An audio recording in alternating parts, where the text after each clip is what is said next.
We're talking about stories of transformation this month. Well, today's story takes us to the temple courts in Jerusalem where Jesus was teaching. In John 8, verses 2 and 3, it reads, "At dawn he appeared again in the temple courts where all the people gathered around him, and he sat down to teach them. The teachers of the law and the Pharisees brought in a woman caught in adultery. They made her stand before the group." Can you feel the fear, the humiliation, the guilt and shame? A woman surrounded by men with power, religious power. Now she's thrust in front of the most famous preacher of that day and a massive crowd. Then these men cry out and point to her and say, "Adultery." They call Jesus teacher, yet they don't really care what he has to say, and they certainly don't care about this woman.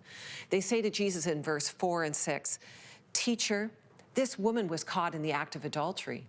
In the law, Moses commanded us to stone such women. Now, what do you say?" They were using this question as a trap in order to have a basis for accusing him. We see Jesus knew the Old Testament, the religious leaders, the crowd, and the woman knew it too. The trap, well, it's essentially this. You see, at this time, you could only take a life under Roman law with Roman permission through Roman courts. So the Jewish leaders do not have any ability to deal with this woman, thus the perfect setup.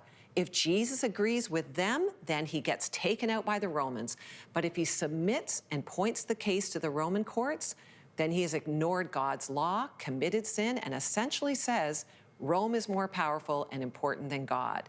This seems to be a no-win situation, or so they think. Then the Son of God speaks. "If any one of you is without sin, let him be the first to throw a stone at her." See, Jesus says, fine, kill her.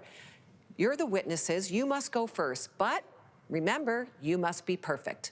He's quoting Deuteronomy 17:6, where it says, according to the law, if the death penalty was going to be used under the blessing of God, then the witnesses had to start it and they had to do it. So Jesus says, okay, you're the witnesses, go ahead, but don't forget one thing, you need to be perfect. Now the tables were turned. Suddenly, what they attempted to make a religious and legal issue is reversed back on them. Verse 9 describes the scene. At this, those who heard began to go away one at a time, the older ones first, until only Jesus was left with the woman still standing there. What would happen next? Well, we see Jesus look into the eyes of this woman and say, "Woman, where are they? Has no one condemned you?" She was not a pawn in his game. He loved her and had come to see all people, including her, to be set free from the power of sin and death. And then she speaks, "No one, sir." And Jesus responds with life-changing words, "Then neither do I condemn you." Let these words sit with you. I do not condemn you.